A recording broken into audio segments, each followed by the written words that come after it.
Welcome to Pack Talk Podcast, episode 145. Today we're going to be talking about the 3-3-3 rule for dog training. This applies to rescue dogs or just a rehoming situation or any dog that you're bringing home. It's essentially a way of how you're going to bring your dog home and get them used to your house and your family and your other pets. So if you've ever adopted a rescue dog and you felt completely overwhelmed for the first few days, the 3-3-3 rule is something that you need to understand. It's not just about shelter dogs. It applies to any dog entering a new environment. So we're going to cover what the 3-3-3 rule actually means, what you should expect in each phase of the 3-3-3 rule, how to set up your dog for success, and common mistakes that you should try to avoid. Now, if you can understand this framework, it will remove the guesswork and panic from transitioning a dog from one place to another, whether that's from an adoption, a rehoming, even just getting a puppy. So what this rule represents, 3-3-3 stands for 3 days, 3 weeks, 3 months. And the reason why this matters is because this gives the dog time to desensitize, right?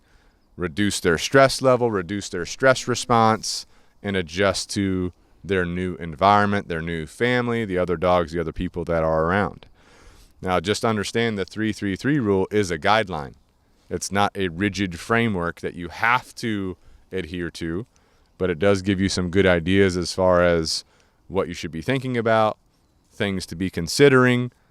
Also understand some dogs will adjust faster. They might not need 3 months of adjustment, right? They might adjust faster. Some dogs might need more time. So if you get to the 3-month part of the rule and you still need more time, you keep giving your dog time following the principles of the rule. So the number one misconception that most people have when they get a shelter dog, though, is that the dog they think they met at the shelter is the dog that they're actually getting, right? Mm-hmm. Yep. Right, Jacy? And Jacy has some personal experience with this as well, right? And helping people train their shelter dogs. And we deal with a lot of rescue dogs, and it's something that we commonly get brought up to us. They weren't like this when I picked him up, right? It takes time for that dog to settle in, settle down, and kind of show its true colors.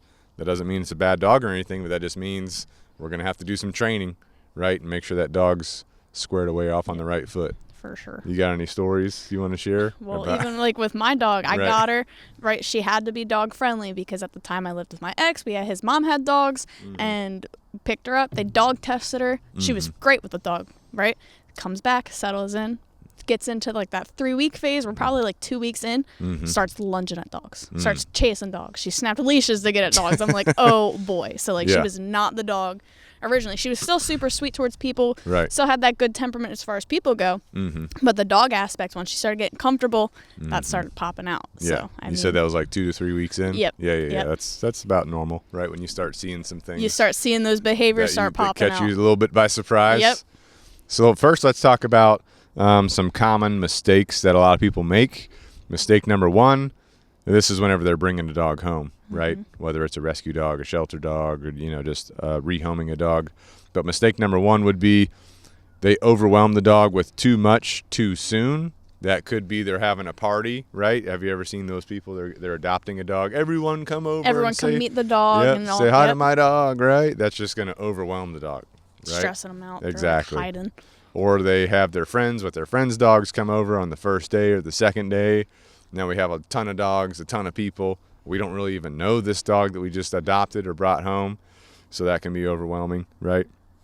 Or they're like, I want to be hardcore about socialization. So they start taking the dog out like crazy. Start taking them to dog parks and things like that. Yeah, exactly. Dog parks, like loud places. The dog's not ready for that. The dog's not used to that. They take him to the dog park. They let him off leash. They don't even know the dog. The dog doesn't even know them. And then they have to chase the dog around to get it back. You know what I'm saying? Or maybe they're like hardcore. They're like, I want to do training now. So they start doing some hardcore training stuff. And that just overwhelms the dog too. So the number one mistake is overwhelming the dog with too much too soon, right? Mistake number two is inconsistent rules and boundaries, right? So let's say it's a couple, right? And they adopt a dog. One person has one idea of how they're going to, have this dog, raise the dog, whatever. Someone else has a different idea, right? So they're not on the same page. and they're doing things that are inconsistent with the other one. So that's going to, create some frustration, create some anxieties in the dog and in the owners. You see that a lot, even in people just not adopting dogs. Right. Like people can't agree on the same thing and how the dog's rules and boundaries are going to be. Exactly. So yeah, it doesn't just apply to what we're talking about today. It applies across the board, right? Mistake number 3, comparing the new dog to other dogs or expecting immediate perfection, right? So, if it's someone that's had dogs before and they're like, they lost their dog, so now they want a new dog, even if the new dog looks like their old dog. They look just like so-and-so, right? And then they act completely different. I don't understand why this dog is doing this. My old dog never did this. Yep. And they're a completely different dog. They Exactly. don't register. It's 2 different personalities. Exactly.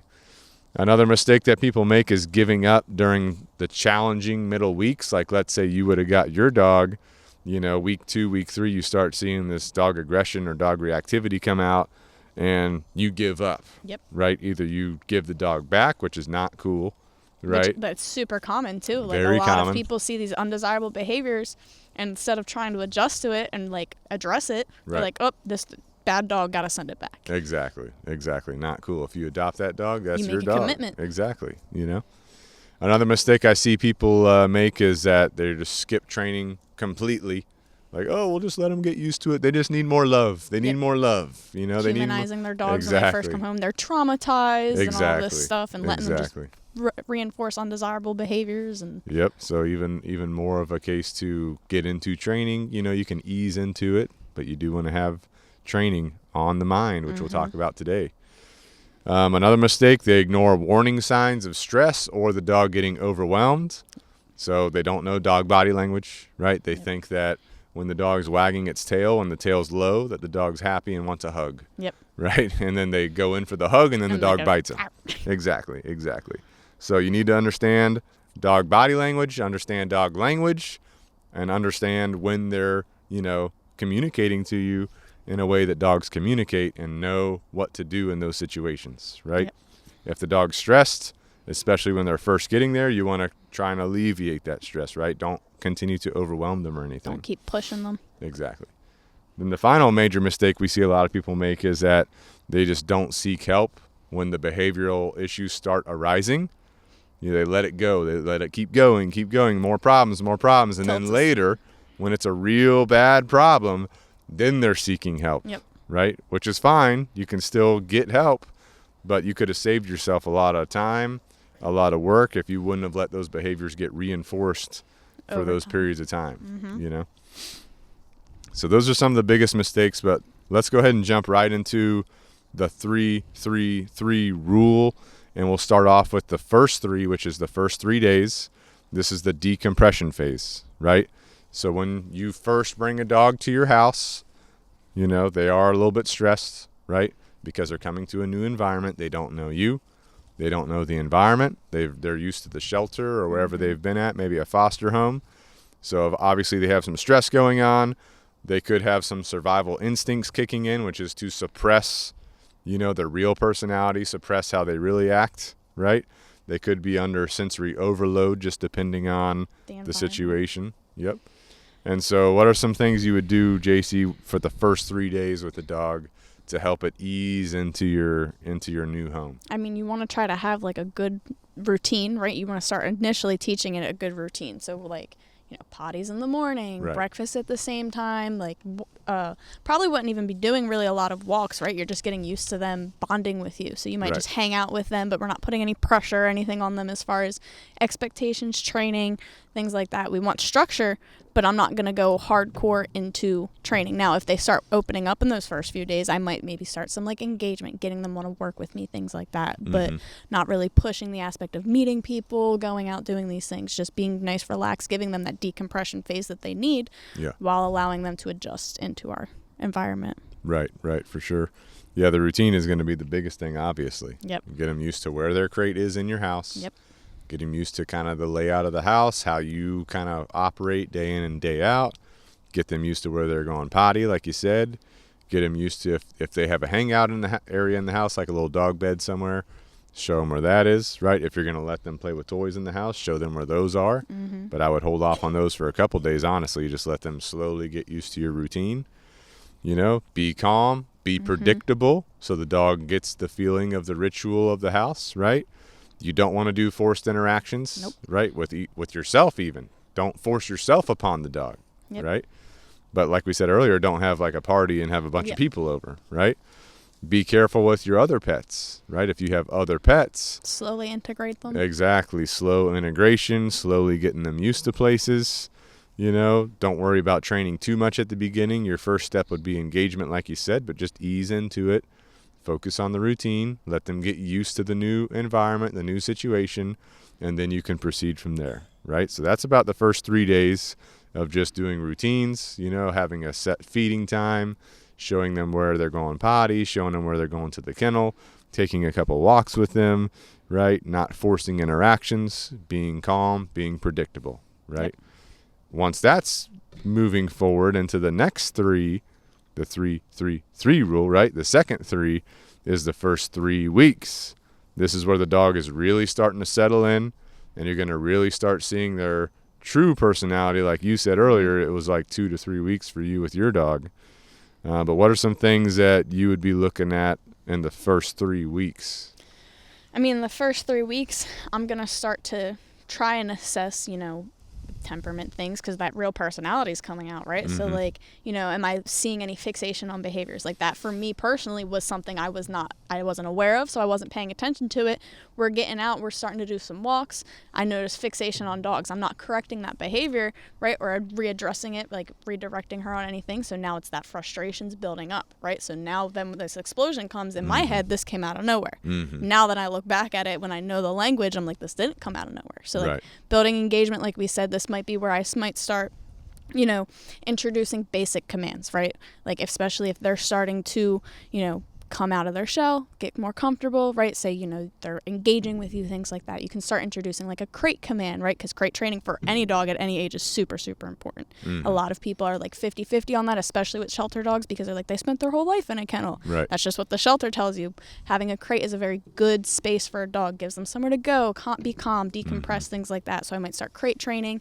You know, if you have any potty issues, you know, work the potty issues, but having a good schedule and routine from day one is going to help address that as well. Right. I mean, just really the schedule, teaching maybe some leash pressure, some like management, so that they're not constantly pulling on this leash, things like that. But engagement stuff's going to help with that too. Yeah, I would definitely start training now that we're in the first 3 weeks, right? First couple days, you're just kind of getting used to the routine, the schedule. But now I really want to think about training to help you ease into my home and our environment and us get on the same page even more. So like you said, engagement, right? I want to start focusing on that. I'm going to start focusing on like basic training stuff, which would, after engagement, would start being some leash training, right? So teaching you how to follow a leash, not fight a leash, move with the leash, not against the leash, how to walk with me, because the walk is the bonding process, and we're doing exercise. So I'm going to start working on walking, and then I'll focus on like some come commands, right? Some place commands, some downstay commands, you know, basic things. And after about 3 weeks, there should be a relatively good foundation of these things going on. As long as you're consistent. Yeah, exactly. You have to stay consistent. You got to be consistent. I would also be thinking about like my schedule and my supervision continuing forward, right? So I want to make sure that I'm getting them used to crate time. So they're going to be in the crate at nighttime when I'm not home. I might do short crate sessions throughout the day to help them get more comfortable with that, right, as time is going on. And then if I am finding behaviors that are undesirable, that they're trying to perform or leaning towards performing, I'm going to try and counter condition those and desensitize those so the dog is not doing things that are going to work against me in the future, right?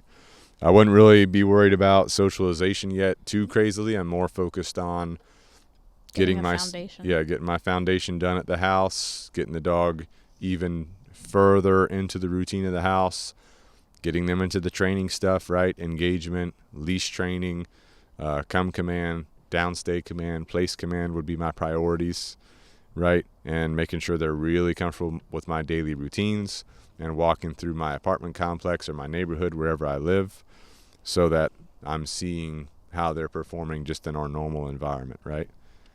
once that's kind of, we're at the tail end of the 3 weeks, now we're focused on the third 3 of the 3-3-3 rule, which is the first 3 months. This is where you're going to really get to know that dog, right? So within the first 3 months, your routine should be established. You should have a relatively, I wouldn't say relatively, you should have a significant bond with the dog, especially if you're being consistent with your engagement and your training. The dog should know or be getting to know your rules, boundaries, expectations of the home, and doing a good job doing that.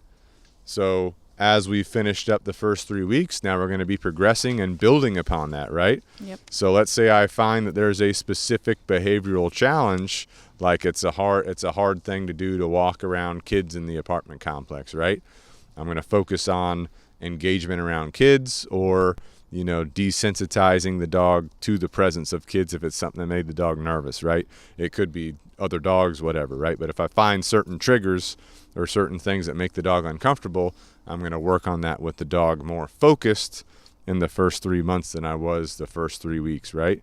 You might find that some things are surfacing that you weren't expecting, like separation anxiety. Super common, especially with the shelter dogs. Right, exactly. So if you see that happening, you got to take action immediately, right? We have podcasts, we have blogs, we have YouTube videos on separation anxiety in particular. But just know if you see that surfacing, you got to take action immediately. Don't let it progress. Right? Well, and that's something you can help address too during that crate training phase. A lot of people only want to do it, when they're not there or not at all. But if you start integrating crate time throughout the day while you're home, like I tell a lot of clients with dogs with separation anxiety, do 20, 30 minutes at a time with your dog in the crate. Right. You're still home, but you're teaching them to be healthy separation, right? That place command or that spot command is going to be super beneficial for that too, right? Your dog doesn't have to be next to you 24/7. Right, exactly. Healthy separation, exactly, right? Also, a big thing that comes up, impulse control problems, So making sure that dog's good at a downstay, making sure that dog's good at a place command, making sure that you're actually working on the impulse control so it doesn't spiral out of control. You see what I'm saying? As time's going on. And within these first 3 months, you'll really know if there's some things popping up that you're not familiar with or you don't know how to handle and you're having a hard time handling on your own. This might be the time that you need to seek some professional guidance, whether that's like a consultation with a trainer, a discovery phone call with a trainer, or maybe working with a trainer to try and overcome whatever it is that you're having difficulty with or struggling with, right? But there are some things you want to focus on throughout this entire process. One of them is going to be building trust. Yep. Jacy, what are some of the top ways that we can build trust with our dog? I mean, resources, right? Food.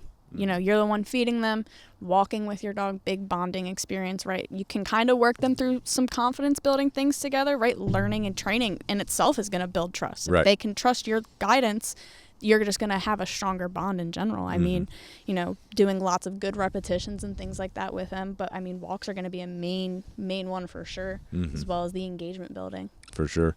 And trust is a two-way street, right? Like the dog has to learn to trust you. You got to learn to trust your dog. Exactly. So don't let your dog just hang out with kids, until you really know that dog and really trust that dog. Well, and advocating too, a lot of people are scared to advocate for your dog. Like if you learn the body language of a dog before you get one. Pay attention to the body language your dog, especially new dogs, are showing. Advocate for them. You see they're uncomfortable. Don't keep forcing those interactions. I mean, like a lot of people will be like, oh, they're great with kids. The whole time their dog is stressed out. They're freaking out. They're slowly eating away at their own trust between them and their dog, and they have no idea. Exactly. So take your time, be predictable, focus on your training foundations, right? And only do further trust building exercises, as time goes on, based on how you and your dog are doing together, right? So like walking them as a trust building exercise, right? It's a bonding experience. Walking them through a new area is another trust building exercise, right? But you can walk through a new area and not have them get interacted with by everybody that's there or other dogs that are there until the trust is at that level and you understand your dog's boundaries, right? If your dog is not going to appreciate other people approaching it or other dogs approaching it, that might not be something that you do. Right? For sure. So just take that into account. I would, as you're going through the 3-3-3 rule as well, continue adjusting your routines to that's going to be most beneficial to you, right? So the way that you feed your dog, the way you walk your dog, right? You might do a little bit different during the week than you will on the weekend, but most people are relatively consistent with their routines. During their work days, they have a certain routine. Then when they're off of work, they have like a slightly different routine.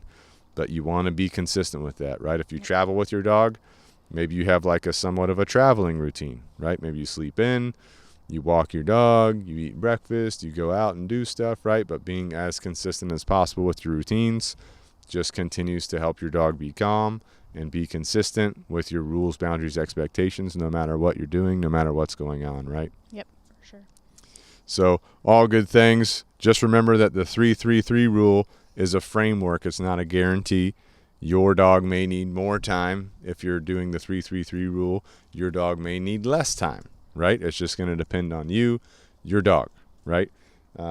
But the main thing is you don't want to rush this, right? The 3-3-3 rule is a good foundational method to desensitize your dog to coming into a new place or going to a new place.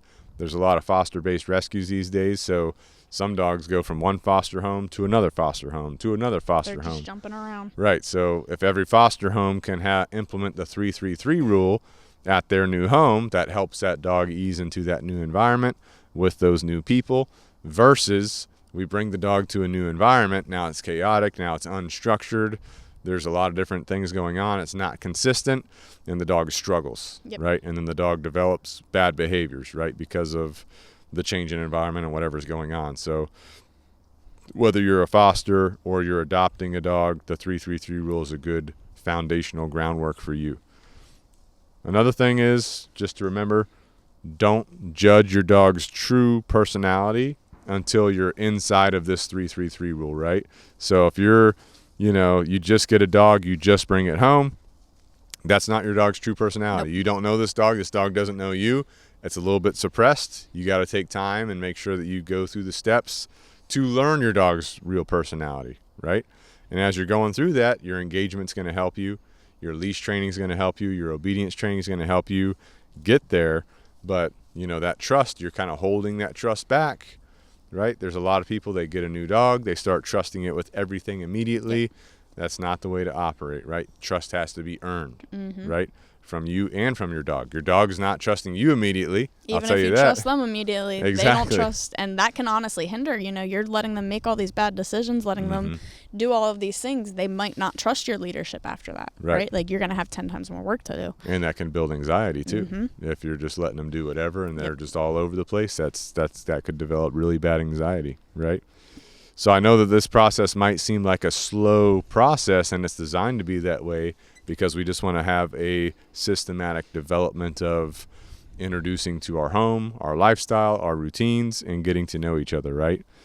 Don't forget, if you need help, you should reach out for help. There's a lot of dog trainers out there, including us, that do a lot of support over the phone. We do a lot of support with in-home consultations for people that are close to us through virtual consultations. But the main thing is, if there's something going on that you're not familiar with, sure, you could Google it, try to figure it out, and work on it. But if you're stumped, you need to reach out for help before you start having a bunch of behavioral problems and just digging yourself a deeper hole, right? For sure. So every rescue dog deserves time to decompress and reveal who they really are. And don't forget, if you get a rescue dog, you shouldn't be giving that dog back. Nope, you right? made a commitment. Exactly. I know Jacy has a dog that caused trouble for a while. I have a dog, not a rescue dog, that caused trouble for a while. It would have been super easy to say, I'm not dealing with this, put the dog in a shelter, send the dog back to wherever. And that could have ended that dog's life. Well, and I feel like a lot of people don't prepare themselves for the time it's going to take to get a dog. Right. Most dogs do not do well just sitting home doing nothing. Like, right. You have to put that time in, especially when you start seeing behavioral issues come up. So, that's always something to consider. Do you genuinely have the time for a dog before you get one? Exactly. Good point. So if you guys do need help, you can reach out to us, Canine Revolution Dog Training.